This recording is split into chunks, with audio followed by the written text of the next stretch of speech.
A small coastal town of 10,000 people, Emsworth sits at the top of the tidal Chichester Harbour, right on the border of Hampshire and West Sussex.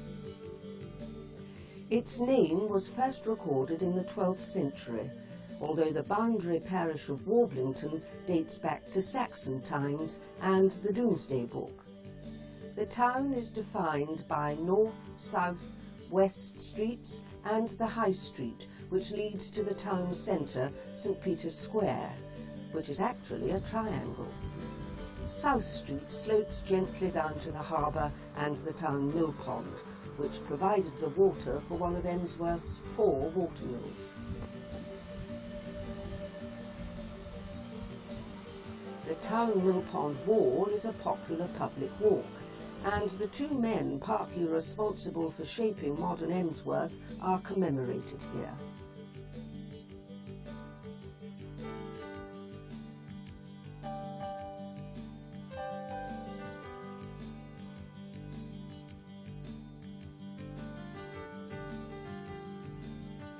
John King, an 18th century shipbuilder, was part of the tradition still carried on in Emsworth, albeit on a smaller scale.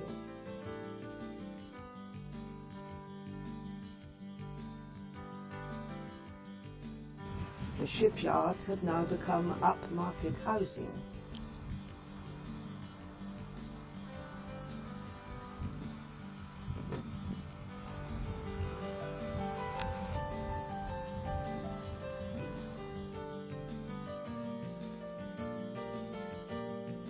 Next to the cut, Slipper Mill Pond is a wild bird sanctuary with coots, swans and many varieties of duck.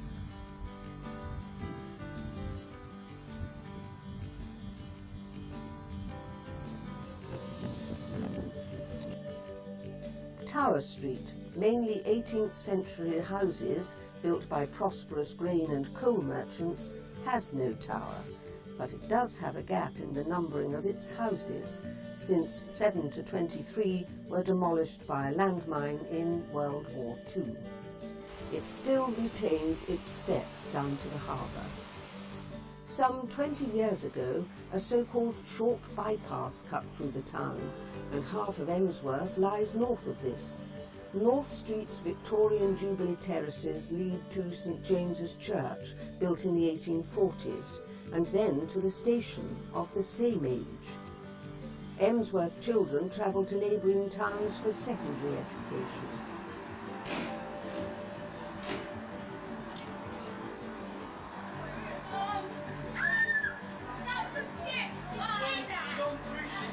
Further north, the recreation ground has a new bowling green, and opposite is St James's C of E Primary School.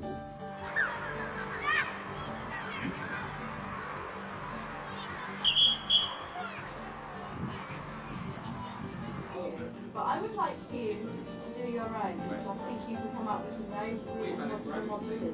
Perhaps you can use the story we just listened to. Montgomery, yes. Now if we just forwarded a fraction. Right, now can you tell me who the gentleman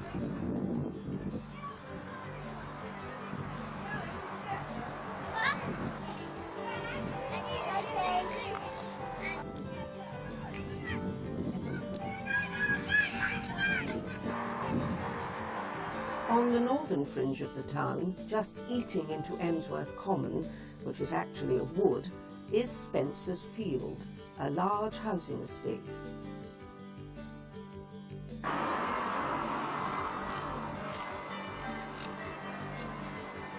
Rural aspects intrude into parts of the town. The bridge and plaque commemorate a well-known film director, Arthur Woods, who was killed during the war in a mid-air collision.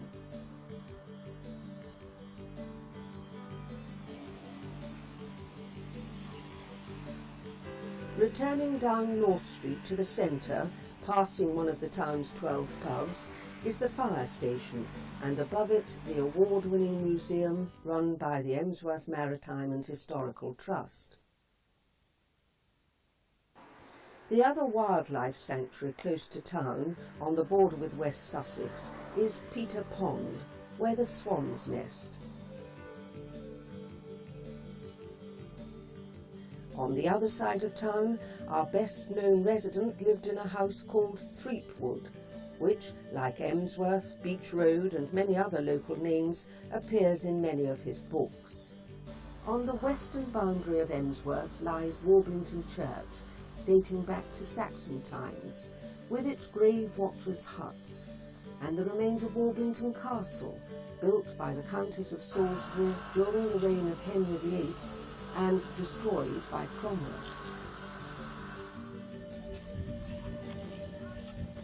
P.G. Woodhouse's description of Emsworth, which he calls Belpher in his books, is apt. The waters of Belpher Creek are shallow, even at high tide, and when the tide runs out, it leaves glistening mudflats. These were excellent homes for oysters, but trade declined after a typhoid scare in the early 1900s. The Mill Pond, Town Quay, Emsworth Slipper Sailing Club in the Old Mill and South Street are the best-known postcard views of Emsworth.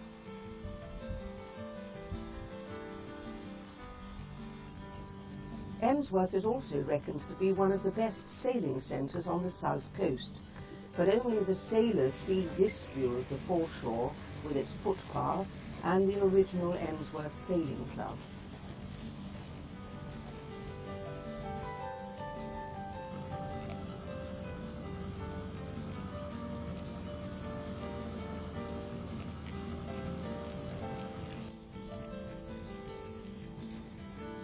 Slipper Mill Pond and Dolphin Cut lead back to the Georgian Street and Mill at the eastern end of town.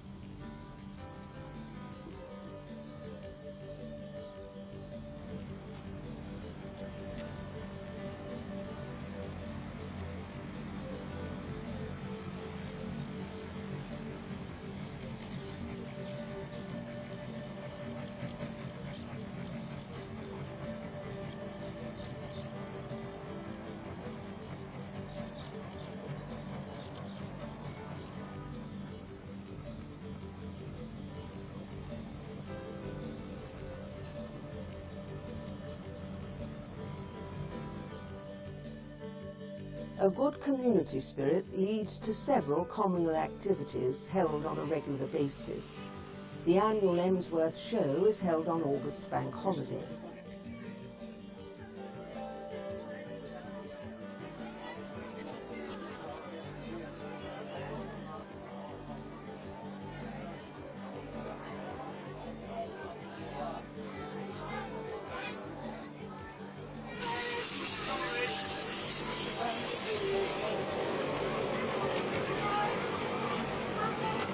Sometimes services are held in the square, which is also the main shopping area.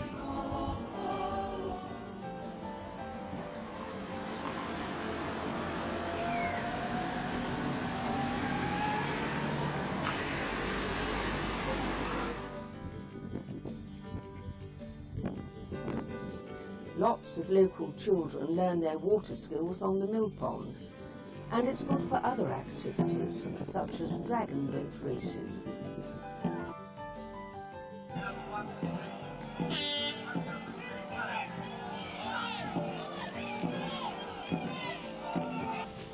Whilst the foreshore is tops for water sports.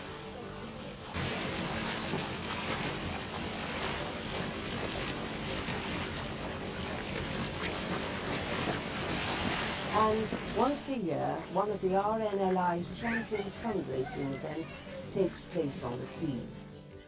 These activities take place in summer, but this winter sunset at the end of the millennium was one of the loveliest. We look forward to a new century.